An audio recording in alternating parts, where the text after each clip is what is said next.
Aspirar-lhe o perfume, dedilhar as pétalas cetinosas, dizendo-me a cor que possuíam. Deste modo, consegui distinguir diversas flores, pelo aroma ou pelo simples contato, pela conformação ou dimensão das pétalas, dando a cada uma o respectivo nome. Não me eram estranhas também as ruas de Paris, por uma sensação que experimentava quando as percorria, sensação que não podia definir. Hoje, sei que se originava das recordações latentes no meu íntimo, acumuladas desde o tempo em que por elas transitara noutras existências. Que vinha a ser, porém, a cor, para mim. Não saberia exprimir os meus pensamentos, se alguém me interrogasse sobre esse tema. Entretanto, a experiência própria me demonstrou que os desprovidos da faculdade visual sabem fantasiar inúmeros matizes, possuem noções incalculáveis sobre tudo o que os circunda, faltando-lhes somente os vocábulos precisos com que traduzam suas ideias. A mim me sucedia ver em sonho o que minha irmã me ensinava durante o dia. Divulgava tudo, imerso num clarão intenso. Armazenava provisões de conhecimentos sobre pessoas e coisas, que se me tornavam familiares, e, ao despertar, descrevia a natureza com admirável exatidão. Como menino, era dócil, tímido, estudioso, perspicaz e belo, ao que todos me afirmavam. Tinha, por isso, o dom de me insinuar agradavelmente no ânimo dos que comigo privavam. No instituto, cujas aulas frequentava, tornei-me o alvo da simpatia de todos os docentes, com especialidade do professor de música, porque revelara, desde os primeiros rudimentos que aprendera da sublime arte de Mozart, uma percepção fácil, uma vocação digna de apreço. Capítulo 2.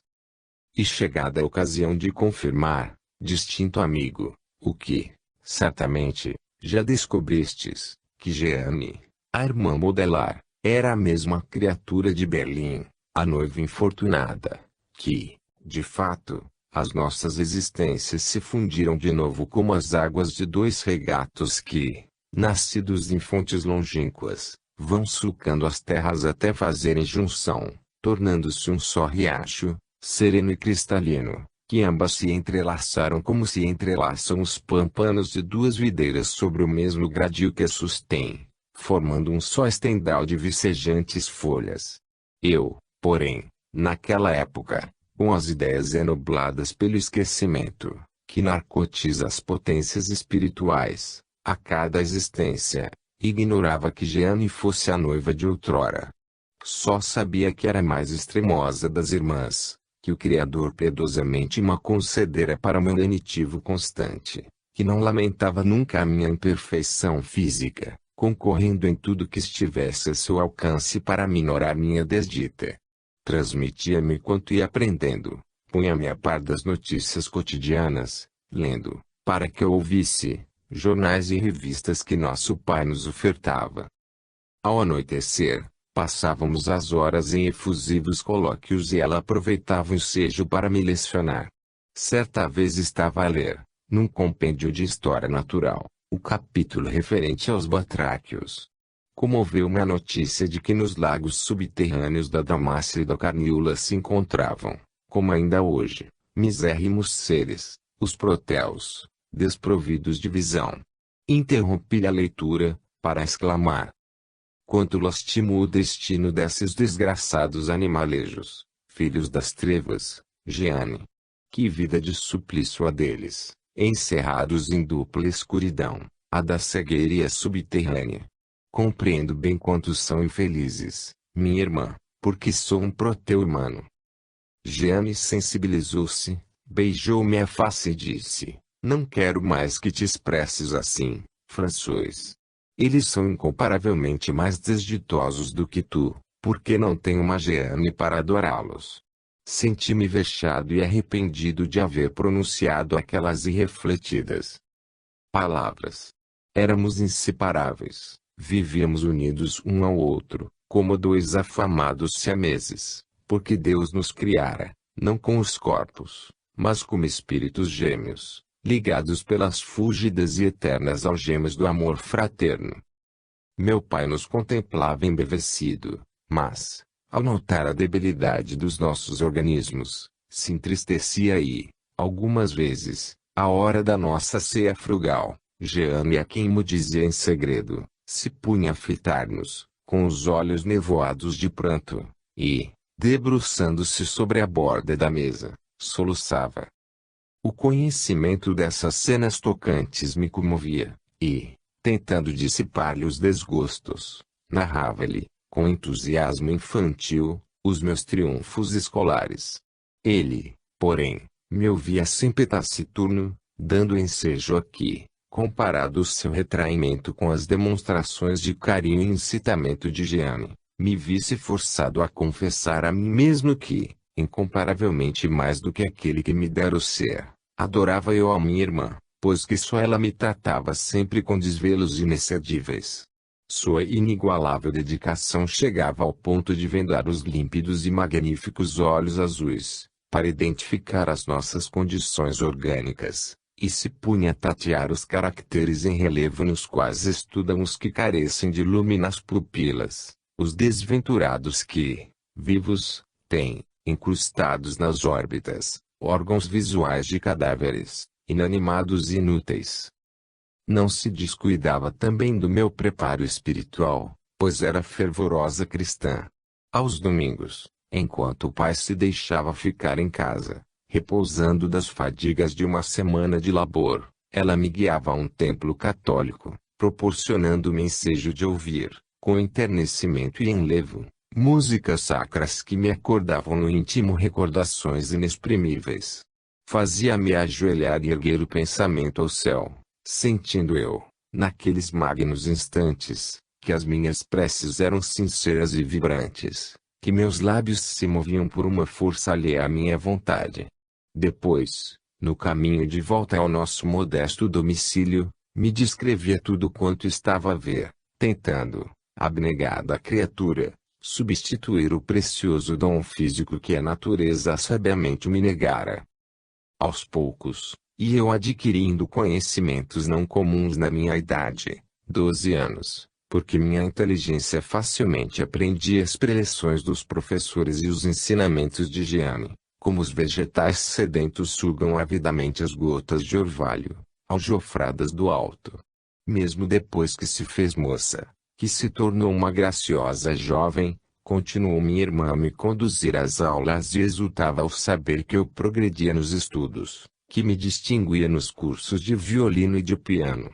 Um dia obtive permissão do diretor do instituto para que ela me acompanhasse até um dos seus salões, a fim de me ouvir executar uma formosa reverie que, por mim elogiada, lhe despertara interesse e desejo de apreciá-la. Jeane sentou-se, timidamente, a pouca distância de um pleiel, dirigindo-me algumas palavras de animação. Venturoso por tê-la a meu lado, comecei a preludiar uma sonora cromática, quando, repentinamente, sem que soubesse definir o que então se passou comigo, perdi a noção da realidade, esqueci-me por completo da música estudada, caí em êxtase e entrei a dedilhar um desconhecido noturno arpeado, de beleza, melancolia e maviosidade surpreendentes, com uma agilidade técnica irrepreensíveis. Acercaram-se de mim algumas pessoas, julgando, talvez, que um estranho houvesse penetrado no instituto, sem prévia autorização. Deparando com o ceguinho que, naqueles instantes, tinha a alma em apoteose, ou aclarada por singular crepúsculo, ao lado de uma airosa donzela de olhos azuis, marejados de lágrimas de felicidade, ficaram surpresas. Terminada a execução da minha primeira produção musical, considerada primorosa para minha idade infantil, fui despertado do meu sonho por muitos aplausos, estreitado em muitos braços amigos, mas eu, submerso de novo em ato nevoeiro, só procurava a mão gélida e fremente da dileta Jeane. Compreendi que aquele noturno me fora inspirado por um influxo extraterreno e pela gratidão que de minha alma transbordava. Assim como outrora o óbolo da piedosa Isabel, a Rainha Santa, se metamorfoseara em odorantes rosas, também minha alma, a fim de poder exprimir seu profundo reconhecimento para com a generosa e angélica criatura que me dispensava extremos maternais, se transformara momentaneamente em centro de vibrações harmoniosas. O céu me concedera a faculdade de transfundir o meu agradecimento em ondas melodiosas, o mais belo idioma do coração enternecido, aquele em que, certamente, as entidades luminosas manifestam seus pensamentos ao Criador do Universo. Capítulo 3. A partir desse inesquecível dia em que minha alma teve a inflamá-la a primeira centelha da inspiração, momentos de sonho em que dedilhei um instrumento sentindo que minhas pequeninas mãos se tornaram quase imateriais, leves como delicadas plumas, ora suspensas do teclado, ora por ele correndo quais asas de passarinhos em revoada, conquistei uma situação de destaque no instituto. Meu estro musical deu tema a vivos comentários, e um dos professores sentenciou com entusiasmo: François de Lavigne, um artista em perspectiva. Meu pai, ao ter conhecimento dos meus triunfos escolares, exultou, mas logo a habitual tristeza o empolgou de novo. Deplorou mais do que nunca o meu infortúnio. Que vale ser um artista o meu François? Jamais poderá desfrutar a vida, há de sempre precisar de mãos alheias para guiá-lo. É quase um ramo que só poderá vicejar preso ao caule em que desabrochou. Que é que sucederá se lhe faltar o caule protetor, o meu amparo, a minha dedicação paternal? Eu ouvia sem pesar, tanto já me afizer as suas amargas reflexões. Um dia, porém, não pude deixar de dizer-lhe: não deploreis mais a minha sina, meu pai, pois que, apesar de cego, não me julgo desgraçado. Há momentos em que me considero tão ditoso que sinto minha alma entoar hinos de reconhecimento ao Eterno. Não me consolam, acaso, a vossa afeição inexcedível, o amor incomparável de Jeane e a minha arte excelsa? Bem vedes, sou um sentenciado que vai cumprindo serenamente a pena que lhe impôs o destino. Que importa-me haja o onipotente negado lume aos olhos, se me ilumina o espírito com estelíferos clarões, radiosas carícias, melodias inefáveis, mais valiosas, para mim, do que a própria vista. Deslumbra-me, às vezes, um como luar interior. Parece-me estar exilado em região luminosa. Aqui faltam, para ser real, mobilidade, criaturas e plantas. Tenho a iniludível certeza de que minha alma é fúlgida ninfa encerrada em espesso casulo, que lhe vê do esplendor solar e lhe tolhe as asas.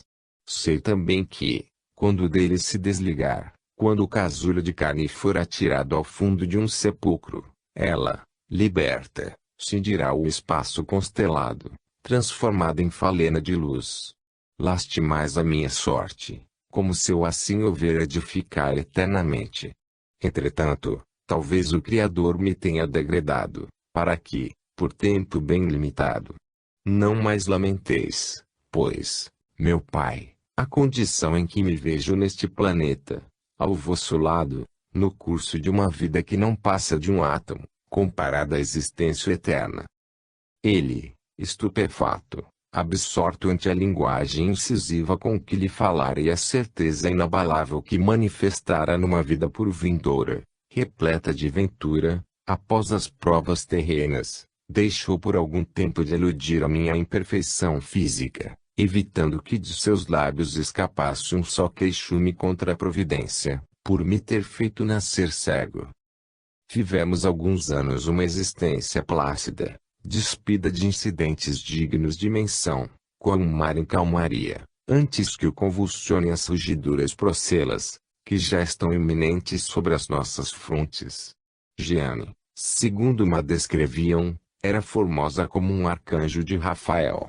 Disseram-me certa vez ter um rosto que parecia esculturado em nácar e neve rosa, olhos de diamantes azuis, luminosos, melancólicos, ressumbrando inteligência e candidez, cabelos fulvos, com reflexos de ouro liquefeito, corpo esguio e esbelto, de contornos suaves, porte donairoso que, sem arrogância, revelava distinção, ou antes, a superioridade dos seres divinizados pela nobreza dos sentimentos, que lhes transparecem nos semblantes de entes imaculados, como a luz de uma lâmpada através do cristal fosco. Apesar, porém, da sua formosura, de seduzir a quem a visse, pela graça e pureza, pelo conjunto harmonioso de predicados físicos e intelectuais com que a dotara a natureza, que a fariam destacar-se entre todas as donzelas nos dias festivos, mesmo se cobrisse de andrajos, qual princesa disfarçada em Campônia, Jeanne não era feliz, por ter ideais irrealizáveis na terra. Nem vaidosa, nem desejosa de conquistar corações, sofria por não poder cultivar o espírito quanto almejava. Por uma intuição que nunca ilude a alma em que desabrocha, pressentia que a vida terrena lhe seria um meteoro fugaz em firmamento borrascoso. Ainda na flor da juventude, já se sentia definhar lentamente e, para não inquietar os que amavam, ocultava de todos o seu estado mórbido. Muitas vezes eu a ouvia tossir, tapando a boca com as mãozinhas mimosas. Impelido pela afeição e pelo interesse que me inspirava a querida Jeanette, fui levado a manifestar meus receios a meu pai, que se alarmou ainda mais do que eu.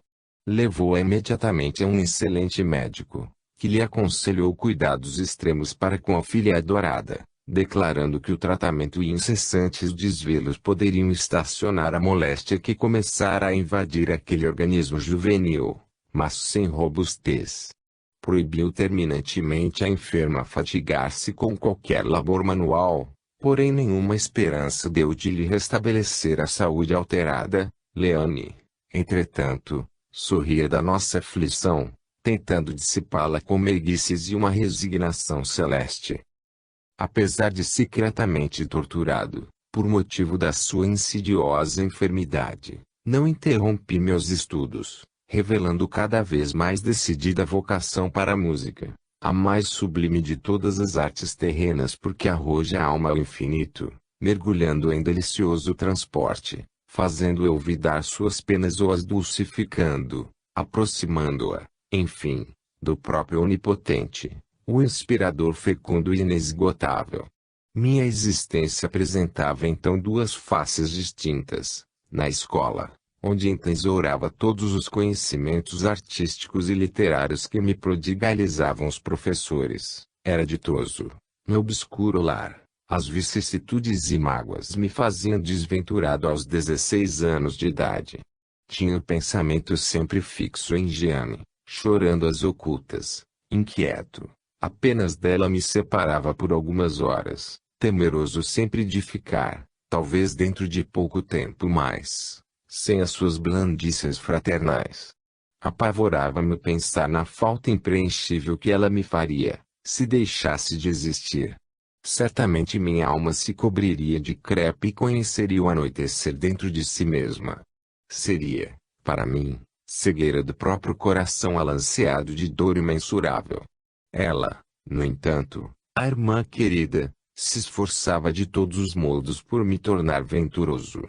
Entristecia-se ao notar que me achava taciturno e bem assim o nosso genitor. Tentando dissipar lúgubres apreensões, entregava-me com frenesia aos estudos no instituto, mas, de regresso ao lar, passava horas a meditar, desalentado, só despertando, às vezes, com os gracejos de Jeanne. Não esmiuçarei, porém, meu amigo, todas as tribulações por que passei nessa existência em que me não conhecestes e na qual meu espírito se despojou de muitas máculas, ressarciu faltas graves cometidas em prístinas eras, em vidas de prazeres, dignavam de crimes. Uma tarde que, para mim, jamais se apagará na caligem do esquecimento, eu e Jeanne aguardávamos a chegada de nosso pai para fazermos a nossa frugal refeição. Eram momentos esses ansiosamente esperados, pois que, reunidos em torno de uma mesa circular, se estabelecia entre nós uma verdadeira troca de ideias. Relatávamos aí os episódios do dia, nossas lutas, alegrias e esperanças. Naquela noite, porém, notamos que ele tardava muito em regressar dos seus labores, o que não lhe era habitual. As horas se escoaram em letal inquietação, parecendo-nos interminas e ninguém mais se lembrava de que a ceia não fora servida. Depois de muitas suposições, emudecemos, transidos de mortificantes receios. Quedo, meditativo, assaltou-me doloroso presságio, que a antevisão das coisas do futuro, começara para nós uma via crucis pungentíssima. Permaneci, porém, silencioso à espera do ausente, implorando ao Altíssimo fossem infundados meus temores. Quando já tocavam auge a nossa inquietação, percebemos distintamente que uma carruagem parava à porta de casa e, logo após, ouvimos rumor de passos desconhecidos na escada que dava acesso à sala de visitas, como se diversas pessoas andassem dificultosamente, conduzindo alguém inanimado. Julgamo-nos, por momentos, sob o domínio de um pesadelo opressor, mas o ruído do bater enérgico de mão à porta da entrada, onde, como a atalaia muda, se postara a nossa bondosa serva Margot, nos chamou à realidade. Aberta a porta bruscamente, alanceou meu coração um grito agoniado de Jeanne. Nosso pai vem ferido mortalmente, François. Senti no peito, ao ouvir aquele brado de aflição e desespero, o despertar de emoções nunca experimentadas. Naquele momento de dor inexprimível me pareceu que devera ter amado mais e com maior ardor a meu pai. Uma ternura e uma compaixão indizíveis transbordaram do meu coração tremente, brotando dos mais profundos refolhos do meu espírito, como vagas arrojadas, em horas de pré-mar, sobre longínqua e ignorada praia.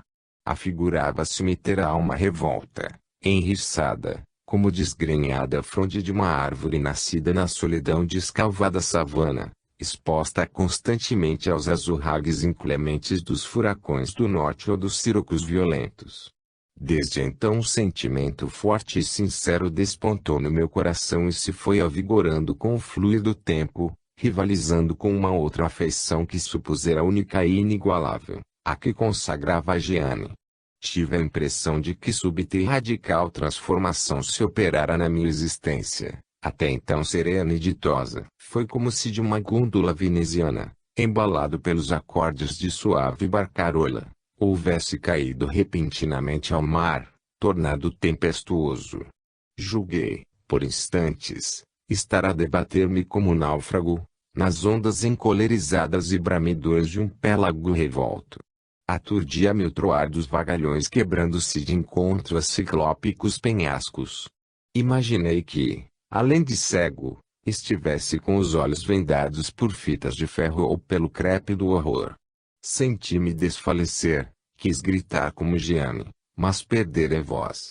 Tudo isso, porém, que vos descrevo imperfeitamente, teve, em meu cérebro, a duração de um corisco, quando traça fogo sinuosa a linha, nardosa e plumbeada as nuvens. Novamente fui chamado à realidade pela fala de um companheiro de meu pai, que nos dava informações precisas a respeito do acidente ocorrido durante o dia nas oficinas em que trabalhavam. O Sr. de Lavigne se achava calmamente entregue aos seus afazeres, quando notou que um maquinismo, de que o se aproximara, funcionava desordenadamente, estando prestes a se inutilizar e a vitimar diversos operários. Procurou detê-lo e o conseguiu.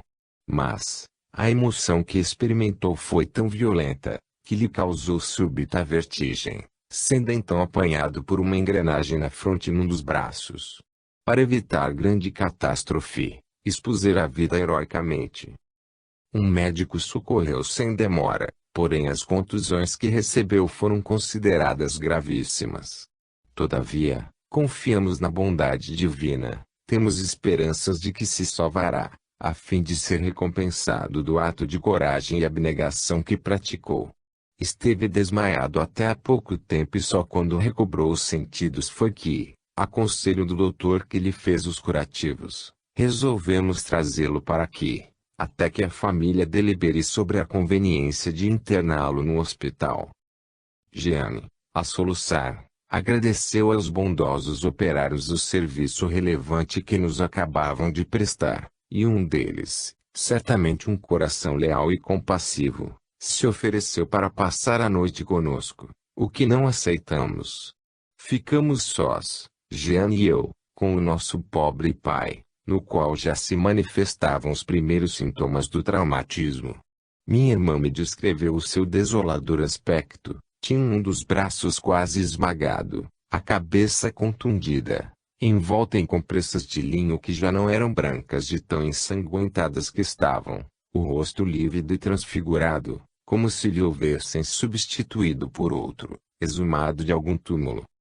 Passamos uma noite de indizíveis sobressaltos, dispensando ao ferido todos os cuidados prescritos pelo médico e os que a nossa dedicação filial sugeria, de momento a momento. Mudo, absorto, naquelas infindas horas de tormenta percebi que nasciam do meu íntimo sentimentos de altruísmo, energias benéficas e, sobrelevando a tudo, uma afeição imensa pelo infeliz que, a delirar, pronunciava de contínuo palavras incoerentes, que lugubremente ressoavam na calada da noite. Senti que, aos primeiros embates do sofrimento, meu ser despertara para outro amor. Imagine-se um bloco de pedra que, depois de permanecer inerte por muitos séculos no alto de abrupto penedo, um dia de lá resvalasse, batido pelo tufão e se tornasse, naquele luminoso, tépido, foco de brilhantes fagulhas. Assim sucede ao coração que se conserva indiferente às lágrimas alheias, que sempre resistiu aos impulsos dados pela mão potente do destino, que estaciona em repouso, sem que os reveses da vida o atinjam senão superficialmente, que se queda indiferente aos sentimentos mais elevados. Lá vem dia em que, subitamente sacudido pelo tufão das desventuras, batido na bigorna da dor, ferido pelo atrito das decepções terrenas, impelido do cimo alcantilado das desilusões ao vórtice insondável das amarguras da existência, começa pouco a pouco a desprender chispas inextinguíveis, que vão atear, noutras almas, imperecíveis afeições, fundir os elos dos amores quintessenciados que encadeiam os corações, pondo-os, como Saturno, o mais maravilhoso planeta do sistema solar, engrinaldados por fulgentes anéis. Quando Jeane me comunicou que a manhã já havia despontado, percebendo eu que entravam, pelas janelas descerradas, haustos de frescura matinal, e me levou o primeiro alimento, tive a impressão de me haver tornado um ente diverso do que fora até a véspera. Alguma coisa em mim se profundara ou volatilizara. Os pensamentos sombrios ou pouco elevados foram soterrados nos subsolos da alma. Desabrochou nesta e floriu de repente toda uma seara de nobilíssimos sentimentos, capazes de me levarem a dedicações extremas, não só para com aqueles que comigo viviam debaixo do mesmo teto, como também para com todos os que passassem privações ou me implorassem amparo. A eclosão de um desejo ardente de ser útil aos que me eram caros pôs remate à luta que se travara no meu íntimo, durante uma noite de angústias, que julguei durasse uma eternidade. Passaram-se dias intermináveis para os nossos corações aflitos e um pesar indizível nos assaltou. O adorado enfermo não podia ficar em domicílio, porque seu melindroso estado requeria despesas que cederiam nossos parcos recursos. Assim, a conselho do médico assistente, enviado cotidianamente pelo proprietário das oficinas de fundição onde meu pai trabalhava, foi este removido para um hospital, onde íamos vê-lo frequentemente. O traumatismo resultante do choque no frontal lhe perturbara as faculdades mentais, fazendo-o proferir frases desconexas, revelar episódios de uma existência que seus filhos desconheciam, mostrar-se, algumas vezes, atormentado por lancinantes remorsos, outras, sofrendo acerbamente por causa de adversários inexoráveis, cujas vidas desejaria tirar, se pudesse. Atribuímos à febre o delírio que o enlouquecia. Entretanto, o estado anormal do enfermo querido, em certos momentos, nos atemorizava. Teve, afinal, que amputar o braço direito que fraturara quando travou repentinamente a máquina em grande velocidade, para evitar a morte a muitos obreiros. Visitávamos-los sempre e grande tortura experimentávamos ao ouvi-lo pronunciar palavras que nos apavoravam, por não percebermos a quem se referiam. Durante todo o delírio, não só não nos reconhecia, a mim e a Jeane, como até parecia odiar-nos. Enquanto ele sofria no hospital, em nosso casebre a penúria se instalou soberanamente. O que mais me amargurava era a supressão completa do tratamento de que necessitava Jeane, cuja saúde delicada muito se ressentiu dos nossos desgostos. Pungia meu coração ver que ela não podia gozar do menor conforto e fora forçada a trabalhar de novo na confecção de flores e bordados, para dar a Margot o necessário aos modestos dispêndios domésticos. Foi nessa situação que, após algumas horas de dolorosas cogitações, deliberei pôr em prática o que imaginara naquela noite de martírio moral em que se produziu no hostiário de minha alma o despertar de novas faculdades psíquicas, em que, por celestial influência, nela começaram a desabrochar pensamentos generosos que me impeliam a agir de um modo que nada tinha de infantil, em que me enchi de uma energia nova que não suspeitava, então, provir de amigos invisíveis, por ignorar que eles baixam do além, para sustentar as criaturas nas suas provas árduas, a fim de que não desanimem. Soara para mim um momento do combate espiritual decisivo. Cheguei até a entrever, na imaginação, cronômetro fantástico, em cujo colossal mostrador um índex gigantesco indicava determinada hora, que ouvi soar vibrantemente num tímpano argentino. Compreendi nitidamente o que significava o estranho símbolo. Aprestei-me para a pugna, lealmente, desejando sair dela vitorioso e não vencido. Capítulo 4. Efetivamente, na noite em que meu pai entrou carregado em nossa humilde vivenda, começou a nossa angústia doméstica. Ele internado no hospital, sem poder ganhar o necessário para a manutenção da família, eu e Jeane, abatidos pelos desgostos, a fazermos prodígios de economia, para não nos faltar o pão. Já chegávamos a privar-nos de artigos que supunhamos imprescindíveis. Corríamos assim, penosamente, os dias. A moléstia de nosso pai continuava a retê-lo indefinidamente no leito. Ficara sem o braço direito, amputado a fim de se lhe evitar a morte pela gangrena, e as faculdades mentais continuavam desequilibradas. De uma feita, indo visitá-lo, aproximamo-nos do pobre enfermo e ele não nos conheceu. Mostrou-se indiferente ao ósculo que lhe depusemos na mão afogueada pela febre.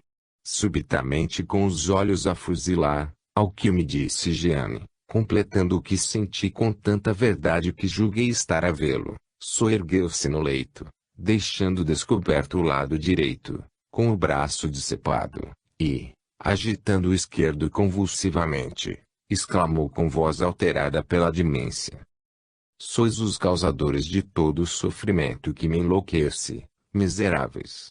Eu vos detesto ainda e sempre. E sabeis por quê?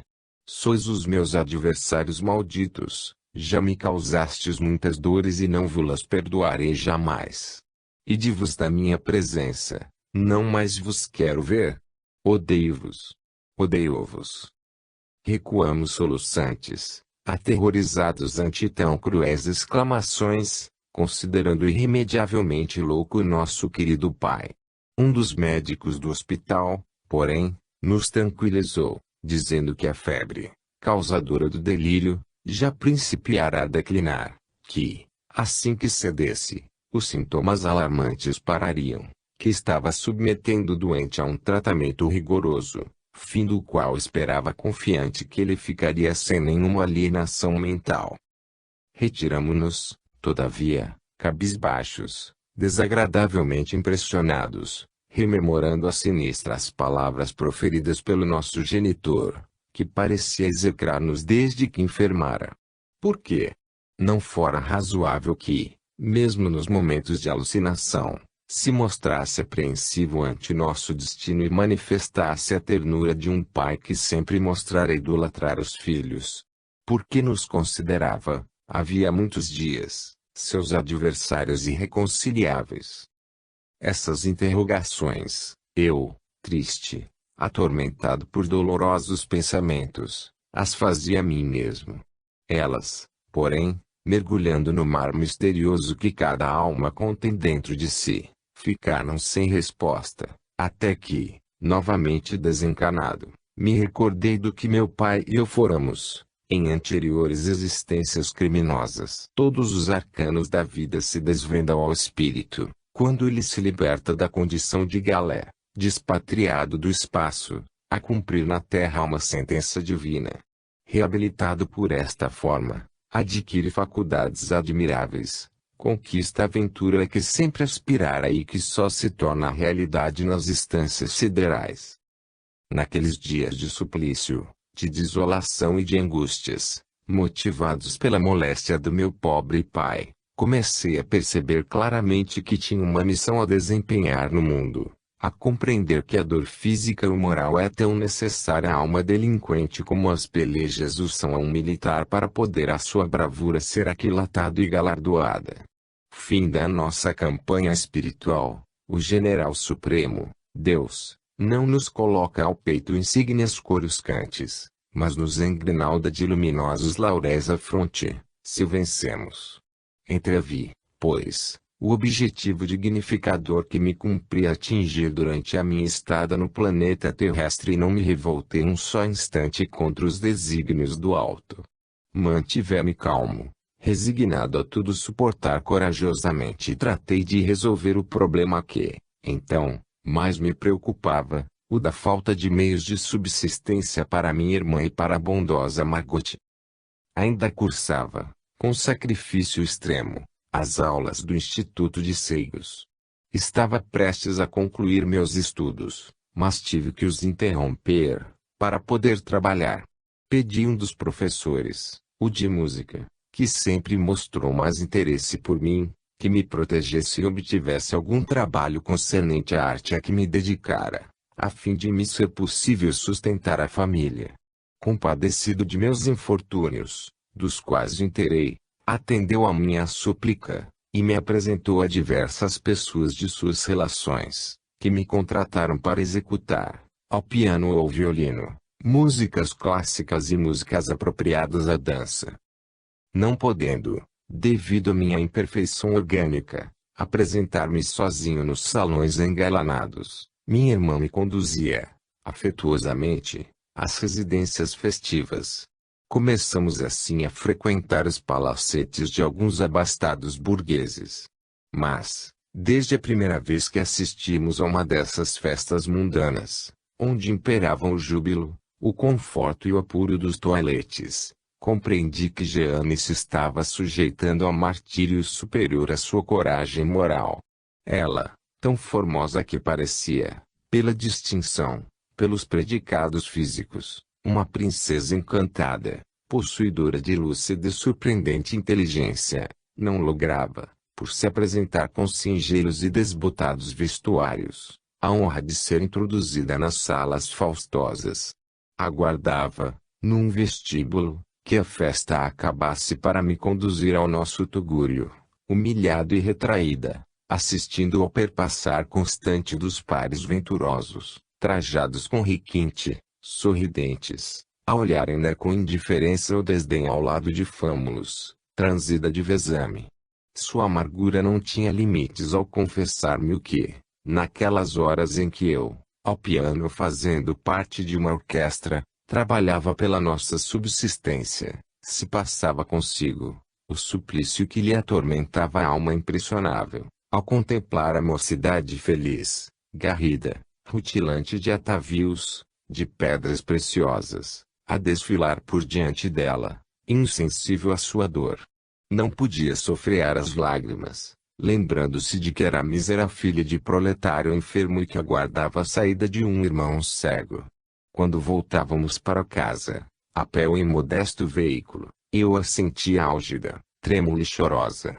Dentro de pouco tempo, convenci-me de que não devia mais mortificá-lo assim, pois que a tortura que experimentava, quase todos os dias, começou a influir maleficamente no seu frágil organismo, presídio de uma alma de névoas, de carinhos e de sensibilidade apurada, que se contraía, qual mimosa pudica, ao contato da crueldade humana.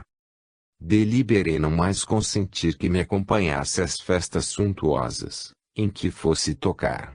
Jeane protestou energicamente, dizendo que jamais deixaria de me guiar como fazia desde o meu nascimento, e que, se apartasse de mim por algumas horas, não ficaria tranquila em nosso lar deserto. Felizmente, não foi mister que o sacrifício se consumasse. Nosso pai, já em vias de restabelecimento completo, recuperara integralmente as faculdades mentais. Enquanto não lhe foi possível me acompanhar aos concertos e aos bailes para que me contratavam, recorri aos préstimos de um bom amigo, Duchamont, companheiro de orquestra, admirador do meu estro musical e, ao que parecia, sinceramente enamorado de minha graciosa irmã. Contava ela a esse tempo pouco mais de 4 lustros, tendo 17 anos. Entretanto, parecíamos gêmeos. Duchamont a viu, formosa e humilhada, nos vestíbulos dos palacetes, à minha espera, e compreendeu a sublimidade do seu sacrifício. Depois, indo buscar-me fraternalmente ao nosso triste domicílio, teve ensejo de com ela conversar, de lhe apreciar os predicados intelectuais e desejou desposá-la. Jeane, porém, relutou por alguns meses em lhe dar uma resposta positiva, porque ainda não o amava. Sentia-se apenas reconhecida ao meu generoso amigo que, naquelas noites de regozijo para os abastados e de tormento para o seu coração, foi a única pessoa que lhe notou a presença, que lhe dirigiu palavras compassivas e afetuosas, que se me ofereceu para substituí-la, ponderando que o seu melindroso organismo de flor humana se ressentiria, que sua saúde provavelmente se alteraria com a fadiga, a vigília ou o relento. Também para mim eram penosas as horas daqueles saraus magnificentes, em que a chamada alta classe social alardeava arrogantemente a sua felicidade, calcando os corações dos que não possuíam fortuna, sedas, diamantes. Para minha crisolada emotividade de idealista, eram horas de inenarrável amargura, porém, quanto mais a dor me siliciava o espírito, mais o sentia eu inspirado, exteriorizado do seu invólucro material, como que eterizado. Assim, num quase êxtase que compunha melodias arrebatadoras e tinha surtos de elevada inspiração artística que, muitas vezes, não sabia interpretar, por isso que, para o conseguir, precisaria de instrumentos mais perfeitos do que o piano e o violino. O sofrimento, pois, era fecundo para minha alma de artista porque, quando me feriam os seus acicates, eu improvisava sonatas dolorosas, reveries dulcíssimas, nas quais era a noção em mim dominante se manifestava vivaz, nunca traduzindo revolta, mas ternura e submissão. A mágoa se metamorfoseava em catadupas de harmonias, em arpejos maviosos que provavelmente me faziam passar, aos olhos da turba que me cercava, por um ser privilegiado. Escutava-lhe os aplausos que troavam aos ares e, temendo-os como se fossem vagalhões prestes a atingir-me, desejava fugir-lhes, mas, ao mesmo tempo, me sentia magnetizado, incitado para a luta. Nessas ocasiões, os pesares me desertavam o peito, como procelarias que abandonassem precipitadamente os cálidos ninhos para roçar com as asas sedosas as espumas dos escarcéus, num oceano em borrasca. Quem era eu, porém, para aqueles afortunados do mundo, absorvidos por estonteantes prazeres, inebriados com as seduções e as delícias que o ouro, a vaidade, o amor, as vestes principescas soem proporcionar? Não era, para quase todos, mais do que um aparelho que se movia por si mesmo, que não podia participar dos gozos que os encantavam, tendo por única utilidade deleitá-los com a execução de melodias que nenhum dentre eles suspeitava fossem insufladas por entidades siderais, numa alma torturada, mas submissa aos desígnios providenciais. Era, enfim, para muitos, um instrumento humano, que sabia arrancar rítmicas vibrações a um outro, construído de madeira e de fibras sonoras. Não me era dado observar o que ocorria ao meu derredor, porque trazia a fronte cingida sempre por um elmo de negro e bronze. Mas as minhas lágrimas ignoradas se transmudavam em brandos arpejos e uma claridade fosforescente de santelmo me iluminava o cérebro. Produzia-se então na minha mente um fenômeno extraordinário. Estendia-se diante de mim uma região infinita, como que aclarada pelas projeções do poderoso farol matutino, a devassar um nevoeiro prateado, que se transformava em pulverização de luz. Algumas vezes, a multidão que me cercava surgia bruscamente dentro daquela bruma luminosa. Não a compunham, porém, criaturas cultas, magnificamente trajadas. Era antes uma hoste de duendes, em hórrido sabate, vestindo flutuantes túnicas, todas a rodopiarem vertiginosamente, numa valsa macabra e apavorante, que me congelava o sangue nas artérias, transformando-as em tubos de gelo através dos músculos, e me inteiriçava as mãos sobre o teclado, arrancando-lhe brados de loucura ou de horror. Dessa espécie de delírio me vinha despertar quase sempre alguma voz feminina, instigando-me a prosseguir meus estudos e a publicar as minhas originais produções.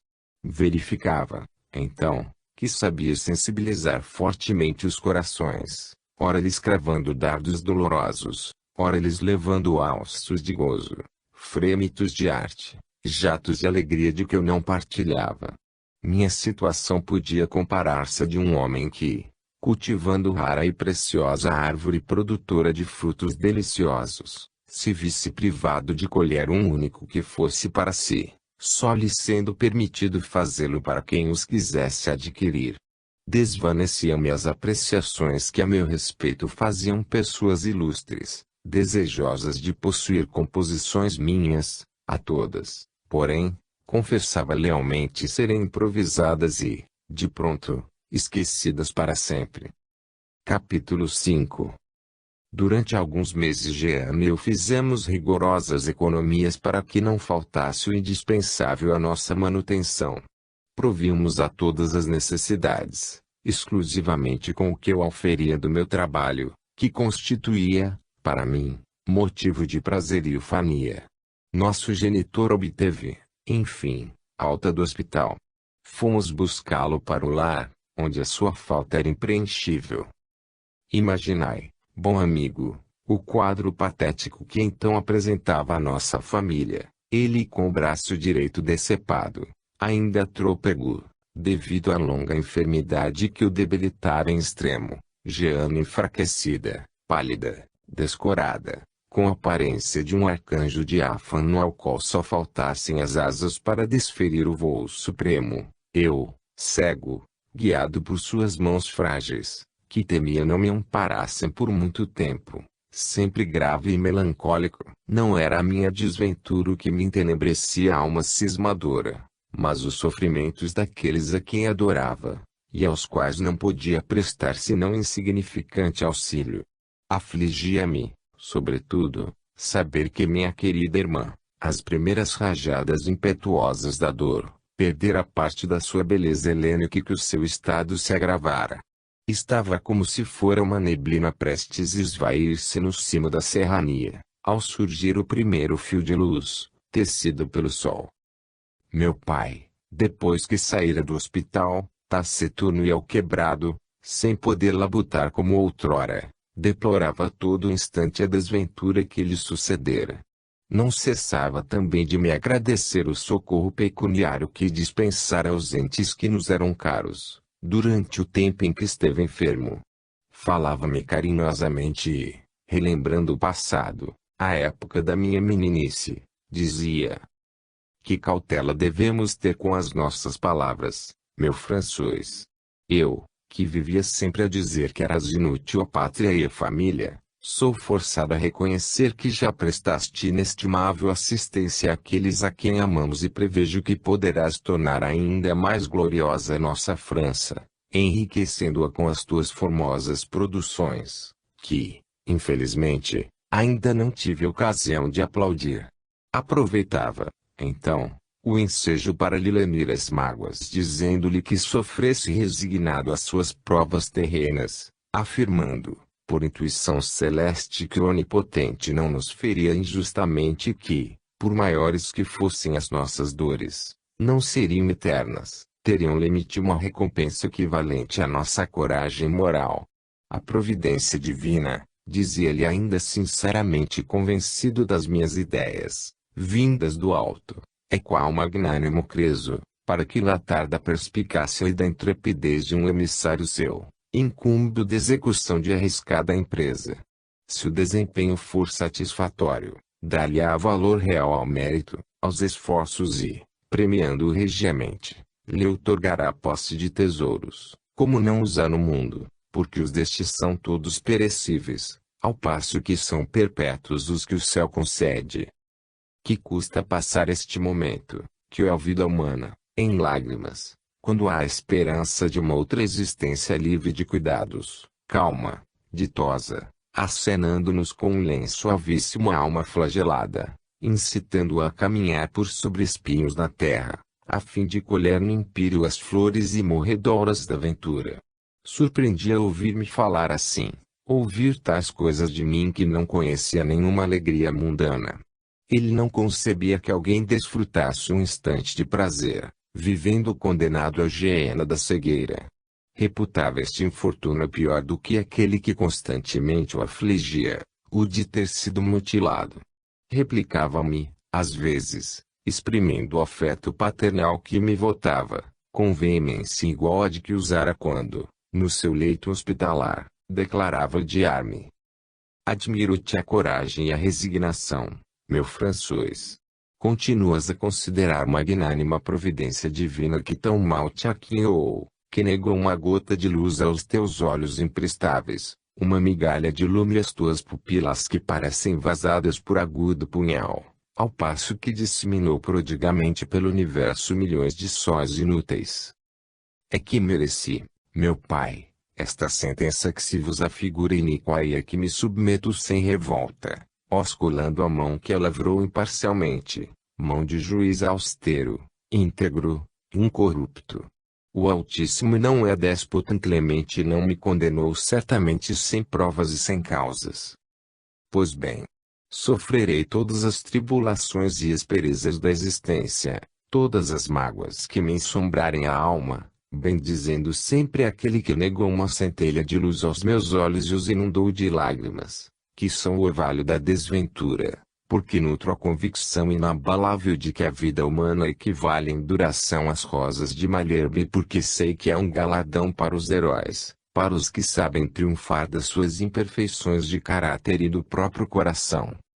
Esses os únicos adversários que precisamos combater a todos os instantes, com denodo e tenacidade de estoicos, a fim de alcançarmos a vitória definitiva e com ela a felicidade, vãmente sonhada neste orbe, a nossa reabilitação espiritual, que traz como corolário o desaparecimento de todas as dores. Meu pai, inteligente e sagaz, percebeu que minhas ideias estavam de acordo com as dos psiquistas, cujos preceitos filosóficos vinham sendo, na época a que me refiro, propagados na França e em quase todos os países cultos, coordenados pelo preclaro e inesquecível mestre Allan Kardec. Eu tivera a ventura de conhecer, lidos por Jeanne, os livros do eminente codificador do Espiritismo, e não relutei um momento sequer, em aceitar a doutrina, plena de moral e de verdades inconcussas, neles explanada. O Espiritismo, pois, aliado às instruções salutares do meu protetor sideral, que ficaram esculpidas no meu espírito, como estrias feitas a escopro no mármore, foi o bálsamo que me refrigerou o coração nos angustiosos instantes das provas acerbas, porque me deu a solução exata do grande enigma do destino humano. Graças a ele se me aclarou a gênese do sofrimento dos seres que, sem praticarem o mal, lutam com a adversidade até ao extremo alento, numa existência de abnegados e justos.